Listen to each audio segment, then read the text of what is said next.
Des produits de première qualité, premier choix, marque originale. Baolay manolotra anao ny fampalalam-baovao. Baolay, toujours meilleur. Pour votre construction ou réhabilitation, choisissez Socavitre comme une bonne référence de qualité et de solidité. Ny fampalalam-baovao iarahanao amin'ny Socavitre. Magasin Saint-Jean-Vista tsara lalàna manolotra anao ny fampalalam-baovao.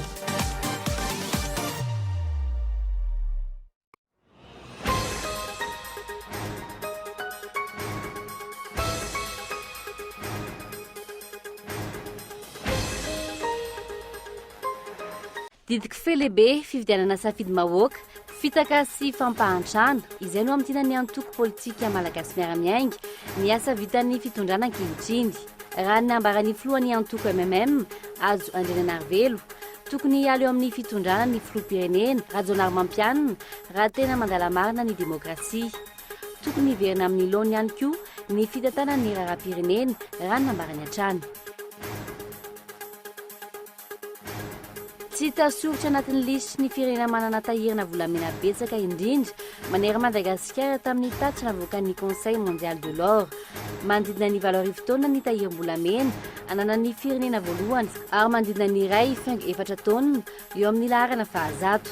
Raha ny eto Madagasikara 507 kilao ny tahiram-bolamena efa nilazaina any amin'ny ministera raha ny taremarika voaray farany. I Madagasikara nefa isan'ny firenena mpamokatra volamena maneran-tany.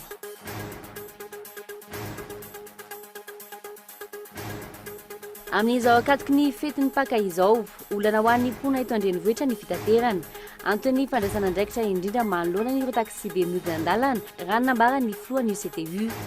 Fampiatoana ny mpitatitra amin'ny asany anatin'ny fotoana voafetra indrindra mandritra ny fety no sazy ho an'izay azona fitarainana. Tsy ny eto andrenivohitra ihany no ahitana mpivarotra amoron-dalana, mpivarotra misy 5 monja no mivarotra ao amin'ny tsena Serana-Tsambona Ankify. Ny ankamaroan'ireo mpivarotra hafa kosa mijanona mivarotra eny amoron-dalana na dia efa vita aza mitsena. Misy ny tsy fanarahan-dalana ataon'ireo mpivarotra saingy tsy misy kosa ny fampiarana ny lalàna, ny feny tsena sy ny sady mifandraika amin'izay.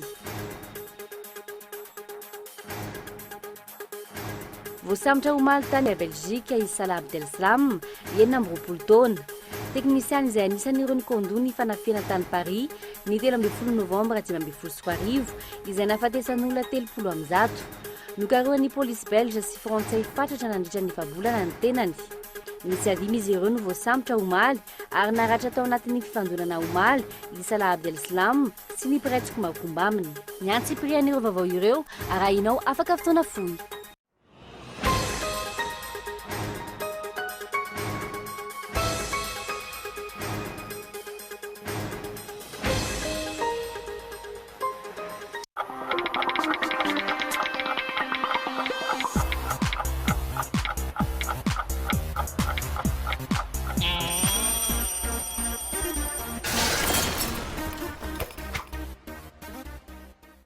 La grande marque asiatique en électronique qui commence à imposer son empreinte à Madagascar. Jayo. Des subwoofers top et de qualité dotée de meilleures fonctions à petit prix. Grande promotion chez Baolay.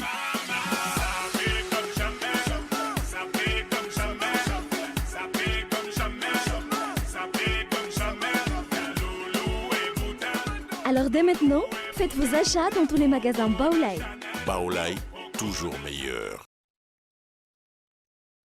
Retrouvez les tendances déco du moment chez Géant du Meuble avec ses nouveaux salons design, classiques, modernes, avant-gardistes ou épurés. Et ses salles à manger, tendances et stylés. Et des accessoires de tous les styles pour agrémenter votre mobilier. Découvrez de nombreuses idées innovantes dans notre showroom. Apportez une touche de fraîcheur dans votre intérieur. Géant du Meuble, bien moins cher, bien chez soi. Géant du Meuble, Tanzbat et Béorirk, téléphone 22 571 73.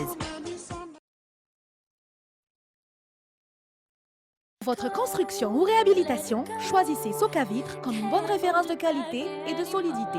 En menuiserie aluminium, rideaux métalliques,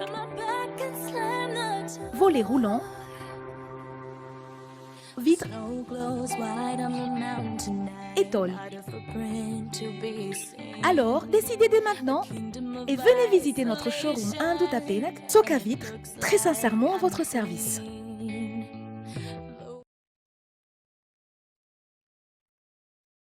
Et si on parlait famille? Une famille peut être petite. Une famille peut être grande.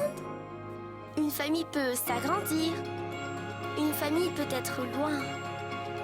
Nous sommes là pour vous connecter à votre famille. Vous rapprocher de l'essentiel. Orange.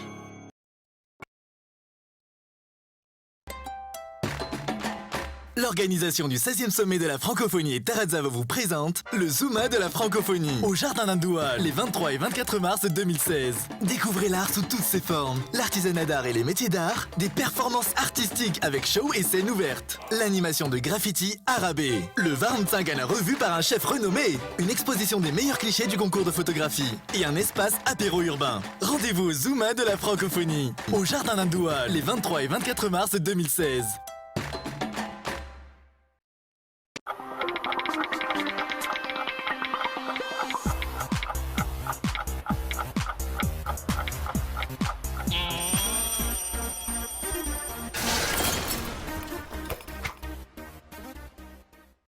Miaraba tompo klasy tompoko vavy tonga soa ato anatin'ny fotoana ny fampahalalam-baovao ito amin'ny Kolo TV.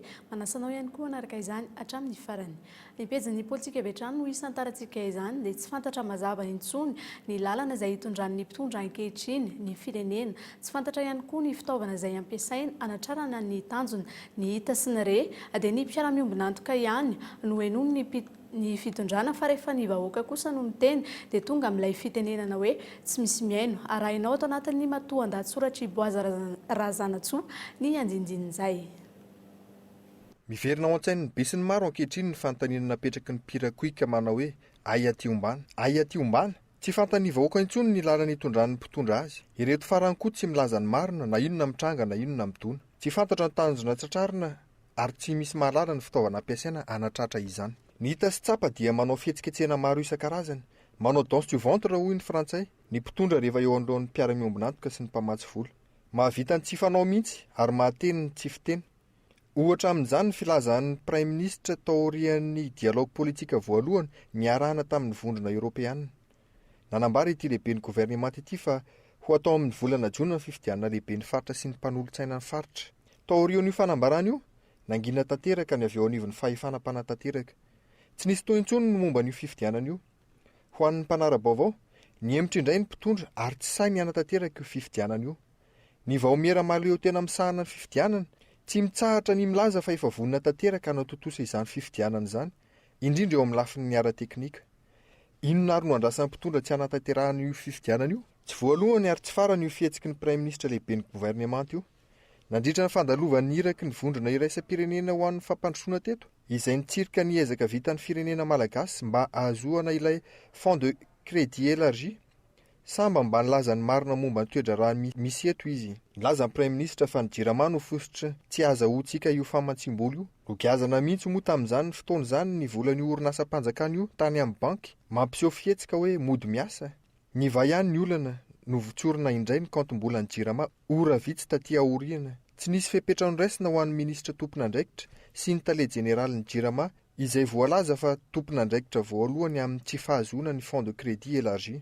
Ary ny mahavariana ary dia ezany mpitondra aratsiana eo mason'ny vahoaka indray ny orinasa-panjakana ireo ho tsy mahavita ny asany ahafahana mamarotra azy amin'ny vahiny. Rehefa maloto ny ranomen'ny JIRAMA, aleo amidy. Rehefa tsy mahavita mitondra mpandeha intsony ny era Madagasikara, dia aleo amidy ary aleo mampiditra mpifaninana vaovao. Ny mpitondra ihany anefa no manao ny tetika rehetra haharendrika ireo orinasa-panjakana tokony havelo teny ireo ary tokony hampidi-bola ao anatin'ny kitapom-bola-panjakana. Ohatra ray fotsiny no lazaina atao anatin'ity matoan-dahatsoratra ity. Nanomboka ny 7 volana janoary teo, najanona tsy navela isidina intsony ireo avion Twin 3 an'ny air Madagasikara. Twin izay tsy hofaina, mandeha tsara sy mampidi-bola ary manao ny zotra anatiny. Tsy nampahafantarina ny anton'izany fanapahan-kevitra izany. Volana vitsy taty aoriana, nanampy fiaramanidina iray ny orinasa-pitaterana iray vaovao hanatanteraka ny sidina izay nataon'ireo Twin ireo. Ao raha. Ohatra vitsy ihany ireo voatanisa ireo. Ho an'ny mpanara-mason'ny fiainam-pirenena, toa lasa zavatra tsy mahagaga izany. ny ohatra ao avy ao ambony ihany hoy ny fitenenana. Rehefa manao tsindry ny mpiara-miombina atoka sy ny mpamatsy vola dia mody miasa indray ny mpitondra. Ohatra amin'izany ny nanatanterahana fihavana pirenena tany Ivato niaraka tamin'ny filoha rehetra teo aloha. Sarymetsika ihany iny fiampihavanana iny na dia nandaniana vola maro afaka nanampiana ny havana sahirana toy ny any Atsimo. Torak'izany ihany koa ny fandrafetana ny PND na ny Politique Nationale de Développement. Vola tsy tokony forohana no laniana nandrafetana azy satria notakiany mpamatsy vola hahafahany mamatsy vola tetikasa fa tsy mamatsy vola olona. Teo ihany ny fanatanterahana ny fomba makotrika. Teo ihany koa ny fanatanterahana tamin'ny fomba makotrika ny fametrahana ny vaty fehizoro tamin'ny fanitarana serana mpiara-manidina Ivato ho fandraisana ny fihaonana tampon'ny firenena amin'ny teny frantsay. Tsy nandeha nefa ny asa volana maro taty aoriana. Nolazaina mihitsy ary fa tsy ho tratra ny tanjona. Inona no fampandrosoana ho tanterahin'ny mpitondra amin'izany fomba fiasa izany? Izay ny olana rehefa lany tamin'ny fomba mampiayay ary tsy manana tetikasa mazava entina hampandrosoana ny firenena sy hampiadanana ny vahoaka malagasy. Ankehitriny miasa sy miady mafy ny mpitondra hanomanana ny fifidianana amin'ny taona 2024. Atao avokoa izay fomba rehetra hanamafisana ny fitondrana mialohan'io fepotona io. Natao izay azahoana ben'ny tanàna sy mpanolontsainan'ny komuna maro anisa. Noravaina ny antom-pisian'ny anteny miram-pirenena tamin'ny fandravana maro anisa hita taorian'ny fifidianana solombavam-bahoaka. Najoro tampoka teo ny atao hoe plateforme pour la majorité présidentielle. Tsy nikely soroka na tsy nitsitsy malety ihany koa ny mpitondra nandritra ny nanaovan'ny solombavam-bahoaka ny fitsipahana ny prime ministre sy ny filohampirenena. Natao ihany koa izay nazahoana ny maro anisa ao amin'ny antemimeran-dolona ary mpanao politika tsy ao anatin'ny antokon'ny fitondrana tokony isotro ronono no napetraka ho faharoa eto amin'ny tany sy ny firenena. Tsy fahatokisana avokoa no anton'izany satria fantany tsara ireo mpiara-miasa sy mpiara-dia aminy tsy mena mivadika noho ny fitiavan-kely. Ankehitriny ho fanomanana ny 2024 atao izay fehezana ny eny anivon'ny fokotany amin'ny alalan'ny fanendrena ireo tompon'andraikitra. Mbola mafy anefa ny ady mialoha ny atongavana amin'izany. Ny etsy an-daniny efa manomana mipaikady ny anatanterahana fifidianana tsy ara-potoana mialohan'ny faran'ny taona. Lalana iray azo ale manoloana fasahirana ny vahoaka izany noho ny afitsoky ny mpitondra tsy mitondra ny vahoaka any amin'ny lalana mahitsy. Sehitry ny politika izay hatrany didiko fe lehibe fifidianana ny safidim-bahoaka fitaka sy fampahantrana izay no amitiana ny antoko politika malagasy miara-miainga ny asa vitan'ny fitondrana ankehitriny. Raha nambaran'ny filohan'ny antoko MMM Andriana Narvelo Ajo dia tokony hiala eo amin'ny fitondrana ny filoham-pirenena Rajaonarimampianina raha tena mandala marina ny demokrasia. Tokony hiverina ihany koa amin'ny laoniny ny fitantanana ny raharaham-pirenena arao ny fanadiadina. Tsy maro toerana intsony ny fitondrana amin'izao fotoan'izao raha nambaran'ny antoko malagasy miara-miainga androany. Olom-bovidy sisa no an'ny antoko ny fitondrana fa tsy manana ny maro anisa intsony. Tokony ady sapatena hiala dia tsy misy korotana ny filoham-pirenena ho ny filohan'ny antoko MMM manoloana ny tsy fandehana ny raharaham-pirenena ankehitriny. Voakasika izany avokoa ny sehatra politika, sosialy ary toe-karena. Tsy manana izy fa solombavam-bahoaka indramina no amin'ny antenimeram-pirenena eo. Androany zany tsy fantatra mihitsy hoe firy malagasy manohana ny filoham-pirenena. Mba tsy hisian'ny korotana eto amin'ny firenena dia fampetraka ny amin'ny fanjakana araka voalazan'ny lalam-panondrenana dia izantsika atao malagasy miara-miainga dia manainga ny filoham-pirenena hanao fifidianana filoham-pirenena milohan'ny fotoana mba hahafantarana ny vahoaka malagasy maro hoe mbola vonona ny ara-iasa aminy ve ny vahoaka malagasy ary tsy famitapitaka intsony satria amintsika tsy fomba fitantanana firenena zany manofa solombavam-bahoaka lany tamin'ny antokon'olona sy lany tamin'ny antoko hafa hoentina hitondra firenena fa samia tokony izay solombavam-bahoaka lany tamin'ny antokonao no hijoroanao. Raha hita marina antsika amin'izany hoe fampadianana ny raharaham-pirenena manaraka hatrany amin'ny tombotsoan'ny rehetrarehetra tsy tarako ny resan'ny filoham-pirenena an'izany raha tena demokraty izy ary raha mahatsapy izy fa tena eritreritra ny tombotsoan'ny malagasy ihany fa tsy ny tombotsoany sy ny olona manodidina azy fotsiny no mandosika azy eto amin'ny fitantanana ny raharaham-pirenena. Arak'izany dia ny hanaovana fifidianana filoham-pirenena ao anatin'ny mangarahara fa tsy hanaovana kilalao maloto no takiany ny antoko malagasy miara-miainga. Ny fifidianana ihany ary fifidianana madio sy mangarahara no ahafahana miroso makany amin'ny fitondrana.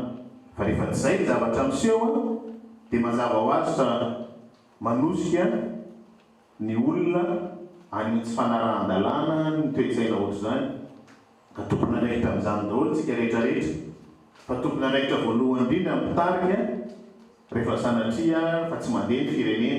Ny tombony no hoe fanompoana tanin'razana zany dia ny fahatsapana fa manana andraikitsika androany rapitso ary rafakapitso ny amoaka ny firenentsika ao anatin'ny fahasahiranana. Voaresaky ny filohan'ny antoko nandritra ny fanokafana ny fianambe ny vehivavy malagasy miaramaingy androany ny fitsoan'ny raharaham-pirenena amin'izao fotoan'izao. Tsy misy mipaka amin'ny vahoaka madinika ny asan'ny fitondrana, manjaka ny tsy fandriampahalemana amin'ny ankapobeny, ny gabiraraka, ny kolikoly eo amin'ny sehatra maro, raha tsy teny efa tsy ny fikasana hividy hatramin'ny filompokotany. Mifanindran-dalana amin'izay hatrany dia nosokafana tamin'ny fomba ofisialy androany ihany koa ny taom-piasana 7 ho an'ny fikambanan'ny vehivavy malagasy miara-miainga na sy mpanavaozana ny rafitra sy ny birao ny fikambanana. Tonga nanatrika izany ireo solitena avy any amin'ny faritra maro manerana ny nosy. Nosokafana tamin'ny fomba ofisialy tamin'ity androany ity ny taom-piasana manaraka, anaovana asa tsaratsara kokoa mihoatra noho ny efa vita hatramin'izay. Na tonga solitena nanatrika izany fianambe izany avokoa ireo vehivavy malagasy miara-miainga avy any amin'ny faritra. Misy solitena vitsivitsy zahay azo atao hoe 2 isaky ny distrika ihany, misy distrika 4 any amin'ny faritra Moronmani. Dia nisy ny solitena 2 isan'isany vehivavy malagasy miara-miainga io amin'izao assemblée générale izao anotrina ny izany atao hoe fiarahana amin'ny vehivavy malagasy miara-miainga izany mba ampitainay amin'ireo vehivavy namanay fa ny malagasy miara-miainga dia vonona ny andray tanana hanampy ny vehivavy any amin'ny faritra na dia atao hoe any ambanimbanivohitra any raha izahay. No avaozana ihany koa ny birao mandrafitra ny fikambanana ka nametrahana filoha natao hitarika ny isam-paritra. Tanjona amin'izao fikambanam-behivavy izao dia handeha lavitra bebe kokoa amin'ny fampandrosoana, mifatoka tanteraka amin'izay hoe malagasy miara-miainga anazy tsisy fanavakavahana zany fa na andrenivohitra na tanan-dehibe dia miara-miainga daholo amin'izay fampandrosoana tanteraka izay. Marobe ny dingana efa vita dia mbola ho hatsarana trano ireny dia iroso bebe kokoa amin'ny fanatsarana hitondra fandrosoana ho an'ity firenentsika malalantsika ity. Ankoatra izay dia nandray mpikambana vaovao ihany koa ny teo anivon'ny fikambanan'ny vehivavy malagasy miara-miainga androany. Resy lahatra sady voasarika satria ay mahavita zavatra betsaka le VMMM. Teo izay izao ny komininay simba dia nandeha tany amin'ny EPP sy ny karazany izao ny broanay izao izy nanolotra loko, nanolotra varavarana, anampy anay amin'ny fanamboaram-baravarana dia izay tompony tena nasarika. Efa miara-miasa misy zareo miara-miasa amin'ny mpikambanao izany dia ilay mpikambana ataonao ny taona hiditra tao dia mba hahalalako zavatra bebe kokoa sy ampitondrako fahalalana ny fananako. Mahery ny 900 ankehitriny ireo vehivavy ao anatin'ny fikambanana raha toa ka manodidina ny 200 izany ny taona 2012. Mitohy ny asa ary ezahana hatrany ny hanatsarana ny vokatra ho fampandrosoana ny firenena ary raha nambaran'ny filoha nasionaly ny fikambanana. Mahafaly aminay izany milaza antsika anio fa eto amin'ny Varadrano izany dia commune Manandrina efa natsangana ambraony amin'ny fomba ofisialy ny any amin'ny Moronmani ihany koa ary ihany koa ny Fianarantsho afaritanin'ny Fianarantsho. Ny tanjona moa izany dia mitovy ihany mba ahafahan'ny ratsana vehivavy malagasy miara-miainga mitovy famindra zany sy mitovy filamatra zany dia napetraka izay fandamina izay. Ny vehivavy malagasy miara-miainga zany dia manohana hevitra fa tsy manohana olona. Tena tena amin'ilay manohana moa zany tsy dia hoe manao asa akoatran'ny hoe mampandroso zany ny mpiara-belona misy eto Madagasikara mba ahafahan'ny be sy ny maro mahazo tombotsoa amin'ny asa ataonay. Fanampinana komina sy sekoly fanamaivana ny vesatra mahazo ndray mandreny mpianatra amin'ny fiatrehana ny taom-pianarana, famarotana masom-boly amin'ny vidiny mora, isan'ny namantarana ny asan'ny VMMM hatramin'izay. Anakaiky sy ara-iasa hatrany amin'ny mpiarabelona no tanjona ho an'ity taom-piasana manaraka ity.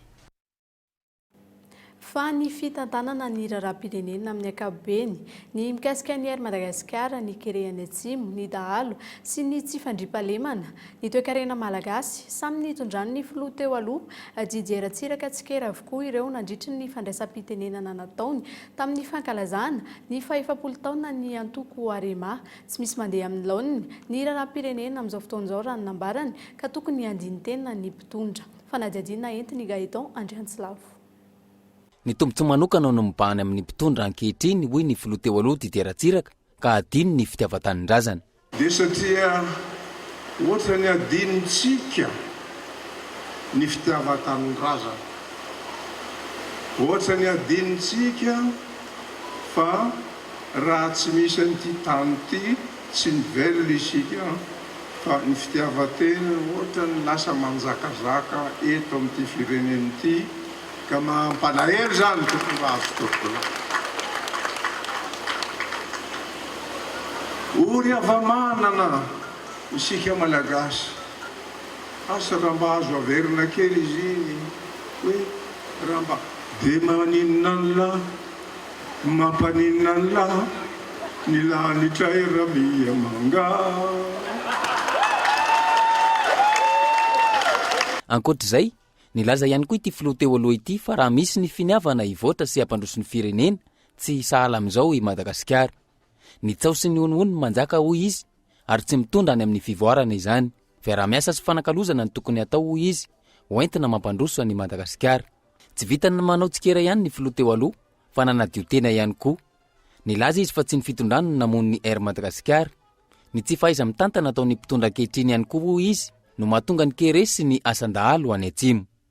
Tsy kritika no ataoko hoa fa hoe ndotsika hiara isalay hanavitra nyity firenena ity. Ireny phénomène dahalo reny tamin'ny fotoan'andron'ny Ratsiraka ve mbola nisy fanafiana tombony zandary sy ny tombony miaramila ohatran'izao? Tsy atoko vavy sy toko lahy asio bravo e zay zalahy e.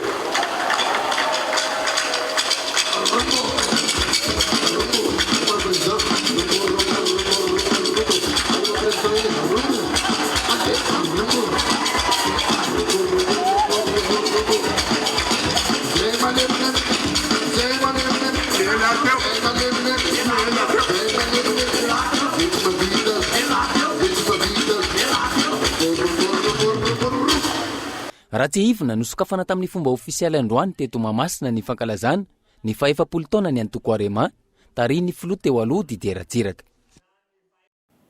Fanasiana fanavaozana sy fanamboarana ny rond-point Ambohimanambola ny antony nisy vahiny tsidika teny ny toerana hafa ankoatra ny rond-point io anefa dia tsy nasy-panovana akory fomba fiasa mamita tena ihany ny tahaka izany satria iandro ny vahiny tsidika hoe vao anamboatra ny simba sy anatsara ny efatota Gaeton Andriantsilavo.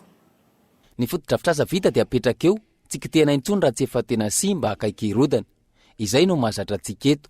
Tsy tafiditra ao anatin'ny kolotsaina ny mpitondra ny manavao ny fotodrafitrasa raha tsy efa simba tanteraka na mampimenimenina ny mpitondra. Tsy izany ny zava-miseho tamin'ny tindray mitoraka ity. Nasy-panavaozana ny rond-point Ambohimanambola, natao tsaratsara endrika, nidiovina mihitsy ny toerana, notapahana ireo bozaka efa lava sy mihoatra amin'ny arabe. Ny antony, nisy vahiny nanao fitsidihana teny an-toerana. Tsy fantatra marina ny hoe iza no nitsidika teny na inona no antony. Fa raha ny angom-baovao natao kosa dia Japoney no nandalo teny an-toerana. Izay zany amin'ny ankapobeny ny antony nanadiovana ny rond-point Ambohimanambola. Ankoatr'io toerana io napetraka teo, tsy nikitihana, tsy nasy-panavaozana. Toy izany ohatra ny rond-point Ambomangakely, maloto ary lava ny bozaka. Inona ary no antony izany? Raha ny marina dia anjaran'ny tompon'andraikitra Isatsokatsy ny manadio ireny toerana ireny, na isy na tsy isy fitsidihana vahiny na manam-pahefana malagasy. Sa andrasana fitsidihana vahiny foana vao hanao ny asany ny mpitondra. Toa marina nefa izany. Natao tany Taolagnaro ny dialogue politique dia nolazaina fa amboarina ny RN12A sy ny RN13 manatsara tena eo masiny vahiny saingy mampiseho amin'ny vahoaka tsy mandady arona fa tsy raha inona izy ireo.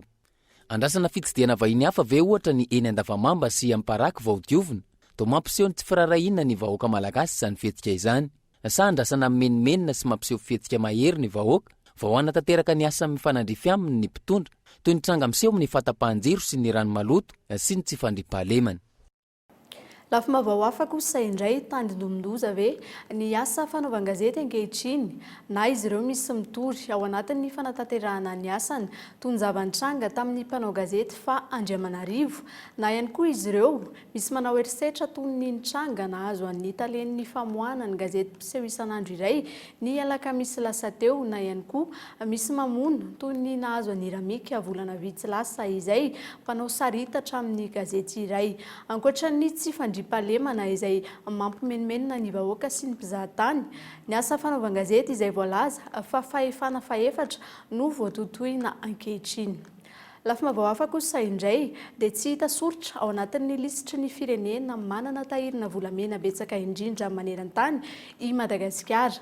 Tamin'ny tatitra navoaka ny Conseil mondial de l'or, firenena miisa 100 no manana volamena voarakitra ara-dalàna no hita ao anatin'izany lisitra izany, manodidina ny 7,000 taona isaky ny firenena moa ny tahirim-bola ananan'ny firenena voalohany ary manodidina ny 2,4 taona kosa no ananan'ny fahazato. Raha neto Madagasikara dia 5,700 kilao ny tahirim-bolamena voarakitra any amin'ny ministera raha ny tahirin-marika farany. Lilira Piata. Amin'ny firenena 100 nalahatra ho manana ny tahirim-bolamena betsaka indrindra maneran-tany, tsy tafiditra anaty lisitry Madagasikara. Etazonia manana ny tahirim-bolamena betsaka indrindra, izany hoe eo amin'ny larana voalohany, manana volamena 3,7,7,5 tonna na ny 3,7,7,700 ny tahiry maneran-tany. Manaraka azy Allemagne amin'ny tahirim-bolamena 2,7,7,3 tonna na 7,4,900 ny tahiry maneran-tany. Any fahenany misy any Chine manana volamena milanja 7,7,7,5 tonna ary 2,4 misy ny Inde manana tahiry milanja 7,5,7,7 tonna. Ho an'ny Madagasikara kosa izay voalaza fa manana volamena sy harena-kibon'ny tany betsaka mihoatra ny firenen-kafa, manodidina ny 5,700 kilao ny tahirim-bolamena efa nolazaina tany amin'ny ministera tamin'ny alalan'ny ANOR na ny Agence nationale de la filière or. Ireo firenena voatanisa ho manana ny tahiry betsaka indrindra ireo anefa firenena mandray ny volamena miondrana avy eto Madagasikara. Fanondranana izay tsy manara-dalàna ny Cameroun araka ny tatra navoaka ny ATA. Mandrina 100 kilao ohatra ny volamena niondrana avy eto Madagasikara tamin'ny taona 2014 izay mitentina 7,0 tapitrisa $, raha ny tarehimarika navoaka ny firenena mikambana. Nanomboka ny taona 2014 raha tsy ahivina no ny antony amin'ny fahazon-dalana anondrana volamena. Ny fisian'ny fitrandrana tsy ara-dalàna sy ny tsy fampin'ny fanaramaso ny fanondranana no tsy ananana ny tarehimarika mazava amin'ny tahirim-bolamena eto amintsika hatramin'izay. Etsakilany, tsy mijano ihany koa ny fividianana volamena ataon'ny firenena matanjaka tahaka ny Chine sy Russia. Raha ny vaovao voaray, isy indray ny fametrahana rafitra vaovao toy ny ACD na ny Advance Cargo Declaration ho an'ny volamena manokana. Raha ny akaiky eo ihany fivoarana io raharaha io. Hatreto aloha tsy mbola tafiditra amin'ny lisitra ireo firenena voakilasy ho manana volamena betsaka i Madagasikara raha ity tatitra navoaka ny Conseil mondial de l'or ity. Ity rafitra ity izay mamoaka tatitra isan-taona mikasika ny tahirim-bolamena misy maneran-tany isaky ny firenena tsirairay. Ny 12 volana Martsa teo no nivoaka ity tatitra farany ity. Eo amin'ny sehatry ny fitaterana kosa indray dia tsy maintsy ho saziana ny mpitatitra eto an-drenivohitra izay tsy manara-dalàna mandritra ny farany herinandro ny Pasika izao. Ny mpitatitra amin'ny zotra makany Analamahitsy, Anozato, Ampitatafika, Arivato, ireo amin'ny ankapobeny no azona fitarainana matetika amin'ny taxi be izay mihodina eny antenantenan-dalana, fampiatonana ny mpitatitra amin'ny asany ao anatin'ny fotoana voafetra indrindra mandritra ny fety no sazy ho an'izay azona fitarainana afaka maneho ny fitarainana ihany koa ny mpitaingana ireny ny taxi be ireny arahantsika ny fanampanazavana.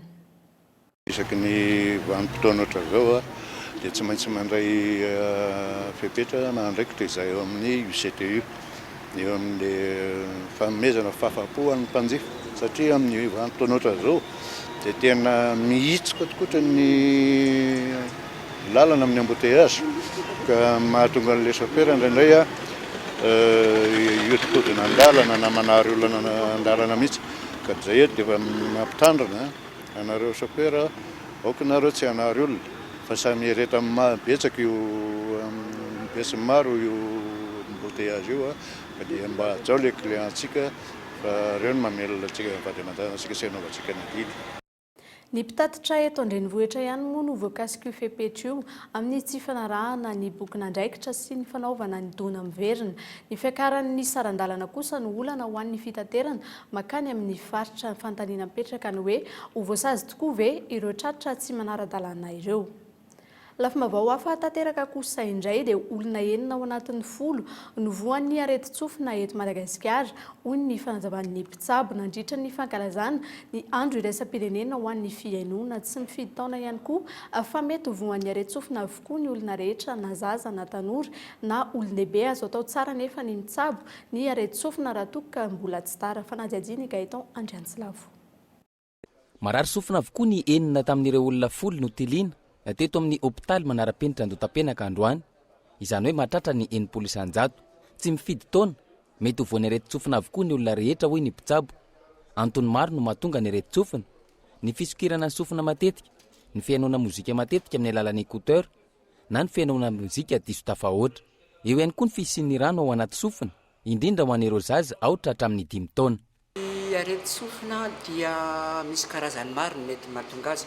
Ny singaniko amin'izany aloha dia ny taitsofina dia ny fanadiovana azy diso tafahoatra no mahatonga azy hitranga, satria ny sofina manko dia nataon'Andriamanitra hoe adio azy, mahadio tena zany, karakaraky ny sikosokirana azy no mahatonga ny sofina izy taitsofina, ka dia aprisihana zany ny besin'ny maro satria fampianarana koa natao eto mba tsy sikosikotra ny sofina nakely azy. Ny antony manaraka koa dia ataony hoe maladie d'adaptation amin'ny zaza zao, le zaza vao mandray le microbe tsikelikely amin'ny fahazazana iny zany dia mitarika areti-tsofina iny rehefa aveo, satria raha vao voansely izy dia miakatra makany amin'ny sofina le microbe dia mitranga le karazana otita tompoko. Raha ny tarehimarika azo ny 500 ny zaza latsaky ny 5 taona dia ahitana rano avokoa ny ao anaty sofina. Miteraka tsy fandrenesana ny areti-tsofina raha toa ka tsy voatsabo ara-potoana. Efa misy ny fitaovana omena ireo lalin-dalovana saingy mbola lafo tsy araky ny fahefa-mividin'ny sarambabem-bahoaka izany. Tatao anatin'ny 3 taona ohatra raha ny loharanom-baovao azo hatrany, olona mihoatra ny 503 no nomena fitaovana manampy amin'ny fandrenesana ary vola manodidina ny 4 tapitrisa ariary no lany tamin'izany.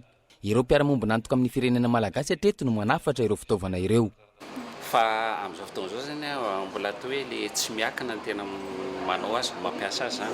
Fa ireo fanjakana mbola tsy, satria tsika mbola miakina amin'ny any ivelany, dia ireo no manampy le araka le nilazaina tamin'ny kabary teo hoe le any ivelany manampy antsika, satria hoe asa $10 000 sa $5 izy teo, lafilafy ihany le izy, dia fa misy manampy zany dia izay no ifanarana irana miasa.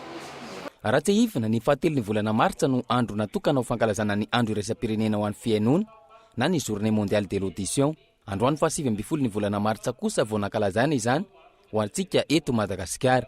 Nisy araka izany ny fitiliana maimaim-poana natao teto amin'ny hôpitaly manara-penitra Andotapenaka. Fa vola $2 isan'olona isan-taona no atokan'ny mpitondra ho an'ny rano fisotro madio sy fidiovana ho an'ny vahoaka malagasy raha ny tokony izy anefa dia $10 isan'olona isan-taona no tokony ho atokana ho amin'izay. Mioramanitra. Tsy voahaja ny zoa azo rano fisotro madio izay rafitinina ny olona ny rano eto Madagasikara. Sarotra ny fifehezana ny rano eto amintsika ka ny faritra atsimo no tena lasibatra ny tsy fisiana rano fisotro madio.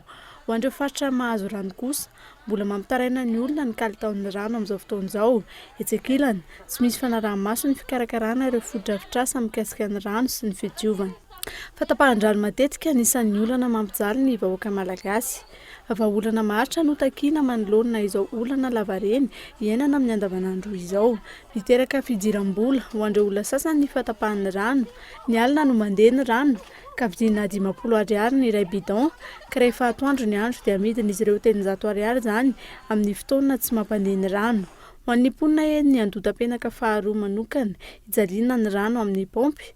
Manoatra no ireo kely any atsimo ny vahoaka amin'ny resaka rano fisotro madio. Mahasamihafa anay ny atsimo fotsiny amin'ny amin'ny alina mandeha pompy. Tapaka foana ilay pompy. Amin'ny alina vavaka makaran zany. Efa nanao fitarainana zany saka mbola tsisy olona tonga mihitsy tatsimo. Mba mangataka anareo mpitondra fandrakana mba hijery amin'ity rano ity raha ny tarehimarika farany navoakan'ny OMS na ny Organisation mondiale de la santé tamin'ny janoary 4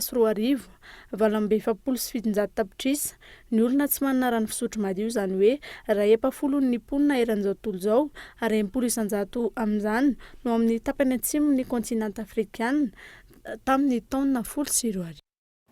Fatafakatra eny anivon'ny fitsarana ny raharaha ady tany eny amin'ny 17 hektara avaratra. Amin'ny 17 ny volana aprily izao no fantatra ny valin'ny fitsarana mikasika ity ady tany ity na ny fahavononana na ny fokon'olona manoloana izao tranga izao ary tsy anaiky ihany koa ny amefena ny tany malalaka hatramin'ny farany mioramanitra hatrany.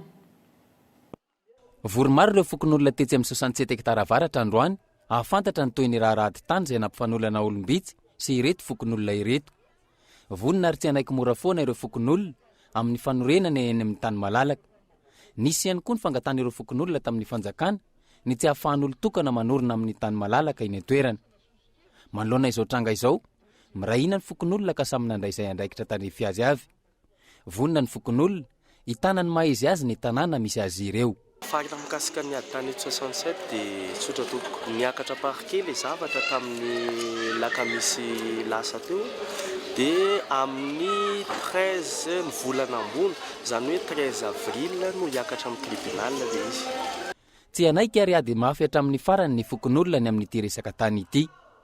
Jerena akaiky amin'ity raharaha ity ny amin'ny hoavin'ireo tanora sy ankizy any an-toerana izay tsy hanana toerana fialamboly intsony rahatry izay. Fakan'olo tokana ny tany malalaka tety aminay dia lasa nietsika daholo ny olom-pirenena tsirairay. Tsy netenenana hoe mihetsika ny olom-pirenena tsay samy nakany tandrifana azy. Nisy nakany amin'ny aménagement du territoire, nisy nakany amin'ny commune, nisy nakany amin'ny semady eny ary nisy kokoa tonga hatrany amin'ny présidence hoe raha tsy hivina tsy faneken'ny fokon'olona ny fefy natao tamin'ny tany no fototry ny savorovoro hatramin'izao. Tsy nanana fahazondalana hamefy ilay olon-tsotra ka tsy nisy milefitra ireo fokon'olona. Taorian'izay dia nisy fampiantsoana avy amin'ny fitsarana ka olona 4 ny voatana nandritra ny 420 ora teny amin'ny PC Anosy. Na izany azy, ny fitsarana ihany no tompony teny farany. Ny tany dia omenan'izay misoratra amin'ny ara-dalàna. Fa nanambana ny itokana ny piasan'ny AGRA taorian'ny fampiatona ny tale ny toeram-pitsaboana ho an'ireo piasa dia tsy mitombona ny antony izay nampiatona azy tamin'ny asany ary misy ihany koa ny fandraisan'izany tamin'ny nampijirana ny ministry ny ady tany tamin'ny fiandohan'ny ity volana martsa ity. Fanadiadina.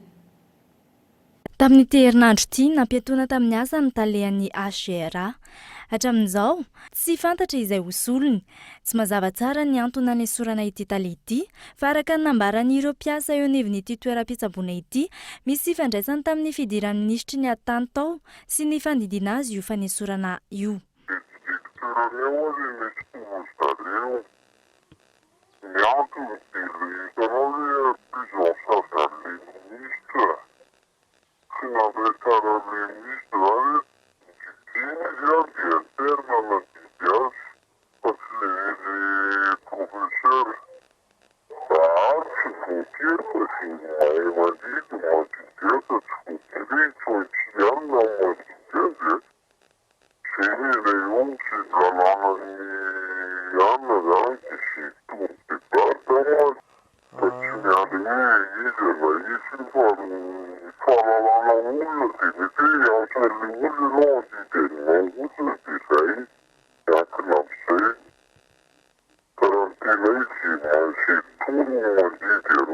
Ratsahivina tamin'ny fiandohan'ity volana martsa ity no nandalo notsaboana tao amin'ny hôpitaly AGRA ny ministry ny ady tany no ny aretina nahazo azy. Tsy vita teto an-toerana ny fitsaboana sa tsy matoky ny mpitsabo malagasy notohizana tany la réunion ny fitsaboana ity ministra ity. Manoloana izany manambana fitokonana ny piasa eo anivon'ny AGRA. Lafim-baovao hafa tanteraka kosa indray ny FJKM indray izao no mangataka ny fanemorana ny raharaha-mpitsarana izay mampifanolana azy amin'ny IEP na ny Institut d'études politiques eo am-pandrana. Araka izany dia nahemitra ao amin'ny voalohan'ny volana aprily indray ny fitsarana ny raharaha. Tsy mazava tsara ihany koa ny fangatahan'ny FJKM ao anatin'izany.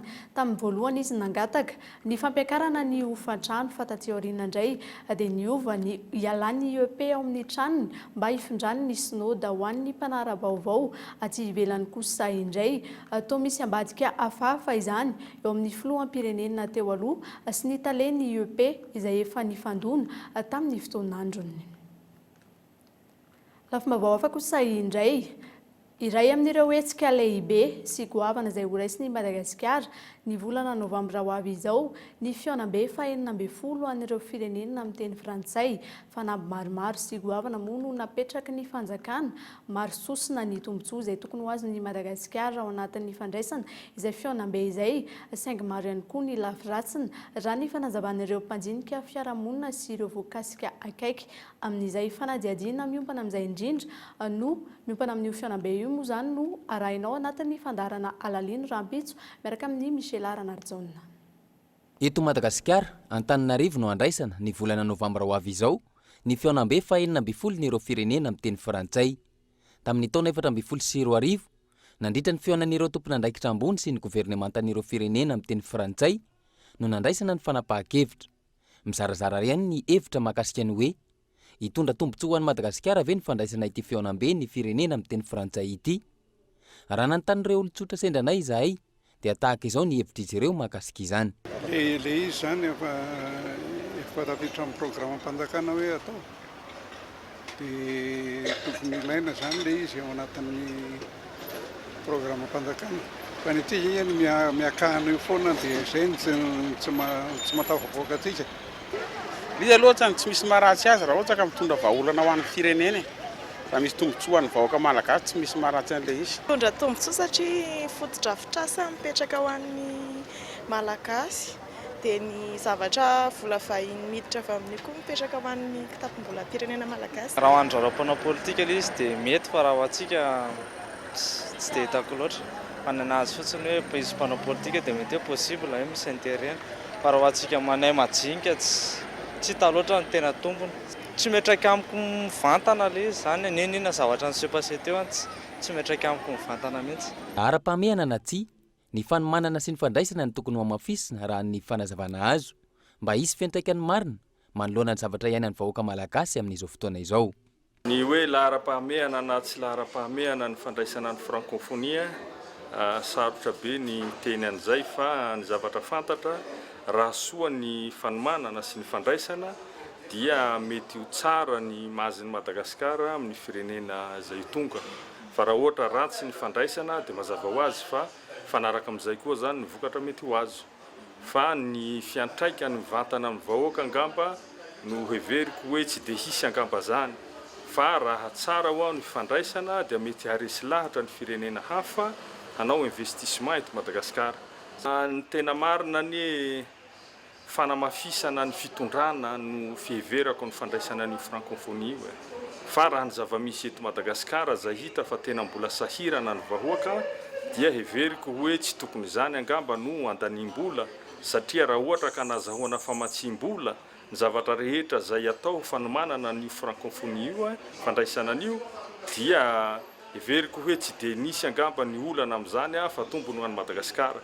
Fa raha ny vahoaka efa sahirana aty ka ny volan'ny firenena malagasy no mbola ho lanina amin'io dia heveriko hoe tokony vahoaka aloha no jerena zay vao ny haitraitra hoatran'ireny. Ny 12 hatramin'ny 20 ny volana novambra 2014 no andray ny fionam-ben'ny firenena amin'ny teny frantsay na ny sommet de la francophonie andiany faha 12 i Madagasikara.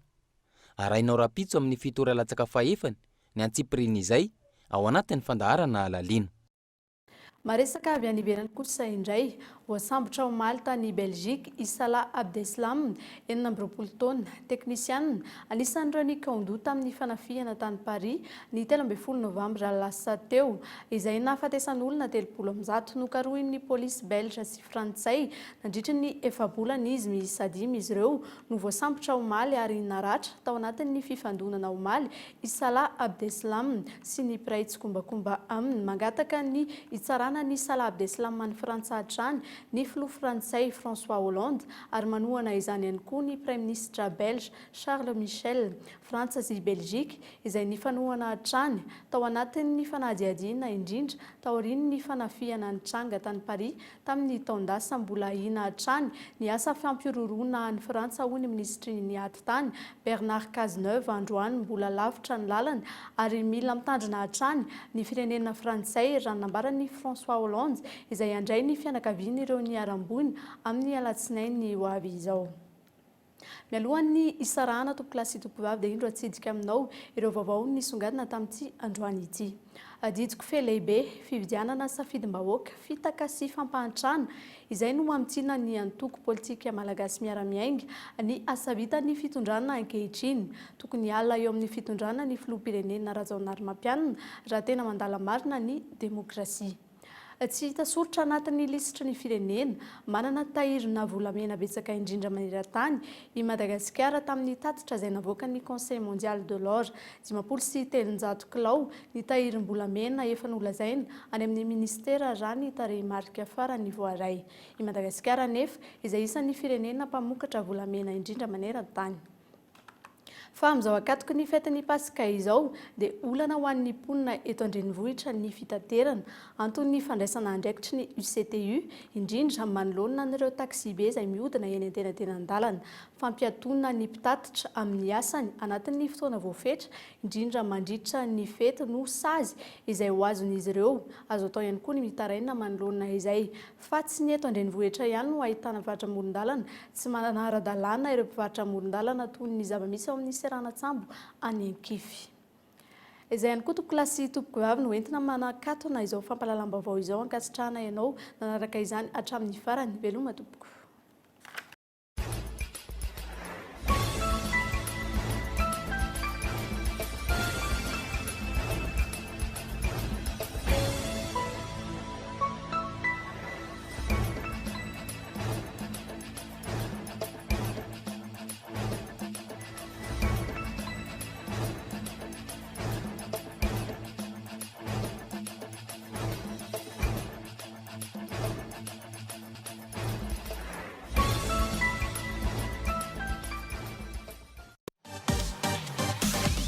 Magasin Saint-Georges Vista tsara lalàna nanolotra anao teo ny vaovao. Pour votre construction ou réhabilitation, choisissez Socavitre comme une bonne référence de qualité et de solidité. Ny fampahalalam-baovao ny arahanao tamin'ny Socavitre. Des produits de première qualité, premier choix, marque originale. Baolay nanolotra anao teo ny fampahalalam-baovao. Baolay, toujours meilleur.